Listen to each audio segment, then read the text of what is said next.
Assalamu alaikum, barka da wannan lokaci, fatan muna cikin ƙoshin lafiya. To alhamdulillah, masha Allah, duk wanda ka ganshi ya zo nan to ya zo ne domin me? Duk wanda ka ganshi ya zo YouTube channel ɗin nan nawa ya zo ne domin ya koyi yadda ake kasuwanci na online, sannan ya fuskanci yadda abin yake. To alhamdulillah, masha Allah, kaɗan saurare ni kaɗan a cikin wannan bidiyon. Zan yi bayani a taƙaice, kuma zan yi bayani dalla-dalla, filla-filla, yadda ko ɗan firamare ne kai, insha Allah za ka fahimci wannan zancen nawa. Ka sani cewar kasuwanci na online da kake gani ana samun mahaukatan kuɗi sosai fiye da tunaninka. Manya-manyan celebrity inda suka mana zara kenan. So ba zai taɓa yiwuwa a ce kana da waya, kana da data a wannan yanayin da ake ciki ba, ka ce ba ka samun kuɗi da wayar hannunka, ba zai yiwu ba. Ya kamata a ce ka tsaya ka kiyaye wa'annan abubuwa ƙwaya uku. Na farko shine ka dinga tunanin zan yi ko ba zan yi ba. A'a, kada ka sake, kawai ka yi. Ko kuma ka dinga jin tsoro ba zan iya ba. A'a, ka daina jin wannan tsoron. Ko kuma ka dinga tunanin za a cuce ka. A'a, siffar wanda zai cuce ka daban take wallahi. Wanda ka gani yana bayani akan kasuwancinsa na gaskiya da gaskiya, wallahi kana kallon yin za ka tabbatar da gaskiya ne wannan. Saboda haka ka sani, kasuwanci na online babu ta yadda za a yi shi kara zube ba tare da wannan ba. Mu a kamfaninmu, idan har ka zo kai registration a kamfaninmu, kai registration, kuɗin registration ɗin nan namu ba wani kuɗi ne mai yawa ba. Ba ma kan registration ɗin ba, ba na son kai register in ba ka fahimci wannan kasuwancin ba kwata-kwata. Dan ba zan baka damar yin registration ba sai ka fahimci wannan kasuwancin 100%. Kasuwanci na online da kake gani ana samun manyan kuɗi da shi. Na farko, ka tabbatar da cewar ka iya Hausa. Duk wanda yake kallon wannan bidiyon, idan har ka tabbatar ba ka jin yaren Hausa, kuma ba ka iya karanta Hausa ko yaya ba ka iya rubuta Hausa, gaskiya ka daina kallon bidiyon nan ma ka tafi, ba kasuwancin nan ba za ka iya shi ba. Lokacin da muka koyi wannan kasuwancin da turanci muka koye shi, so amma yanzu an samu dama, an samu wani ci gaba wanda aka yi converter ɗin course ɗin, aka yi converting ɗinsa gaba ɗaya ya koma Hausa. Mu ma 'yan arewa yanzu muke samun opportunity na yin kasuwancin online. So abin da yake faruwa shine, wasu da dama za ka ji ana ce musu kasuwancin online suna so su yi, so amma suna tunanin scam, suna tunanin 'yan yaudara. Gaskiya akwai 'yan yaudara a cikin 'yan kasuwancin nan sosai fiye da tunaninka. So amma ba zai taɓa yiwuwa a ce ka zo, wani lokacin mutane ku kuke jawo kanku. Me yasa na ce ku kuke jawo kanku? Kawai shikenan sai mutum ya zo ba ka san shi ba, kawai ba wani access da kai ko waye, kawai sai ka ce, ya ce maka sa kaza, kawai yanzu za ka samu kaza. Ta yaya? Ta yaya? Shi fa business online fa registration ake shiga kamfanin da yake ba da kayayyakin, kuma kamfanin shi zai ɗauki nauyinka da komai da komai, ya nuna ma yadda za ka sarrafa wayar taka, ya nuna ma yadda za ka dinga sai da kayayyakin, ya nuna ma yadda za ka dinga receiving la'adarka, ma'ana ka dinga karɓar ladanka daga abin da ka siyar. Mu a tsarin kamfaninmu shine, na farko, idan kai registration a wajenmu, idan aka ɗauki product aka baka, za ka sai da shi. Idan ka sai da kayan naira 100,000 kana da 50,000. Idan ka sai da kayan 200,000 kana da 100,000. Duk abin da ka siyar ya danganta da abin da ka siyar. Ya danganta, shi ba shi da iyaka, ba shi da limit. Mu kamfaninmu, idan har kai register aka koya ma abin da Hausa, za a koya ma, ba wai wani abu bane na wannan. Za a koya ma da Hausarka, in Allah da in ka ba da lokacinka za ka koyi wannan abu.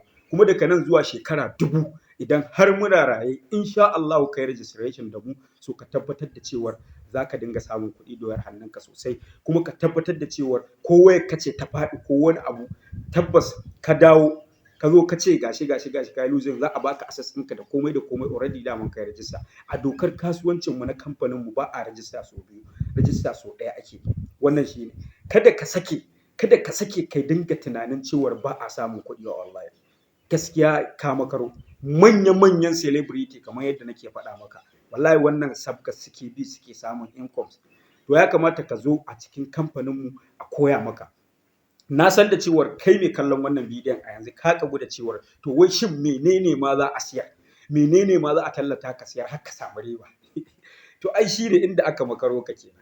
Na farko, idan aka ce maka business na online, ko kuma digital marketing, ko kuma digital online, duk da ya bambanta da physical. Shi na physical kamar kai ne ka buɗe shago a gida. Ka buɗe shago a gida ko a kasuwa, to kaga wannan physical ne kake kasuwancinka. Shi kuma digital, ka gane? Shi kuma kasuwanci na online business, shi ya danganta da wayarka. Wayarka ce. Wayarka idan har kana da Android ko ta naira 10,000 ce, za ka iya wannan kasuwancin. saboda WhatsApp kawai ake bukata, duk wani abu a cikin WhatsApp ɗin nan ake yin sa.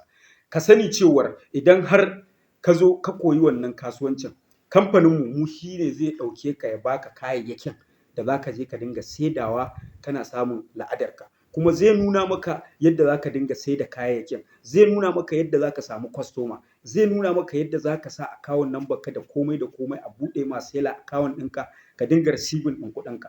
Kamar wannan, kaga yanzu misali wannan duba seller ɗin nan, duba dashboard ɗin na seller, wannan seller na ne, duba ka gani, ka gani aƙalla na yi making over 300,000 da wani abun cikin sati 2 zuwa 3. So ka duba ka gani fa, ni fa a cikin wannan kamfanin ban ma bashi wani wannan sosai ba, saboda ina da ayyuka sosai. To amma me, shi ɗan uwa, ni ina so ne in tabbatar da cewar akwai business na online, kuma in tabbatar da cewar mutanen da suke zuwa suke tura kuɗaɗensu a banza a wofi, wasu suna gudan musu da shi, ai maganin wannan abu. Ire-ire na muna da yawa wanda muke business ɗin nan. Kuma mu kaga kamfaninmu ne, ni direct zan baka access ka je ka shiga kamfaninmu ka je ka dinga a koya ma wannan abu. Idan har ka shirya kana so, na san ka kagu ka ji register nawa ne. To registration ɗinmu a yanzu na tabbatar da cewar kana so ka ji yaya nawa ne kuɗin registration. Kuɗin registration ɗinmu naira 30,000 ne. So amma kamar yadda muke class ɗin nan kake kallo na nake kallon ka a yanzu haka, so zan ba da wata dama kamar yadda na faɗi, zan ba da wata opportunity wanda za ka samu damar kai ma shiga wannan kasuwancin. A yanzu haka na mai da shi naira 15,000. Idan har kana so, za a ba da slot ne wa mutum 5 kacal. Ka je zan ajiye account number a class, ka je ka tura naira 15,000 ɗinka, kana tura ka je DM ɗina direct ka tura min receipt ɗin. Ka tura sai in maka register da komai da komai. Abinda ake bukata idan ka tura kuɗinka, ka tura min Gmail ɗinka, phone number da sunanka. Gmail ɗinka, phone number, sunanka. Iya wa'annan abu ukun nake bukata kawai. Na tabbatar da cewa kai mai kallon wannan bidiyon kana da Gmail, sannan kuma kana da number, sannan kuma kana da suna. Kawai su za ka tura min in maka registration bayan ka tura naira 15,000 ɗinka kacal. Idan kuma har mutum 5 ɗin nan suka tura kai ba ka tura ba, a maimakon ka tura 15 ɗin nan, su za ka tura naira 30,000. Wannan shi ne. Kai maza ka je ka ɗauki account number a cikin class ɗina na ajiye, za ka iya tura yanzu, is free in maka registration. Wannan shi ne. Idan kuma akwai wani abin da kake da ƙarin bayani ba ka fahimci ba, ko kuma ba ka gamsu ba, ko kuma ba ka gamsu duk wannan bayanin da na yi ba, ka je ka same ni ta DM da ma ƙarin bayani. Amma na tabbatar da cewar babu wani abin da kake bukata a yanzu dai na bayani dai. Insha Allah na san za ka fahimci wannan abu. See you, sai na gan ku.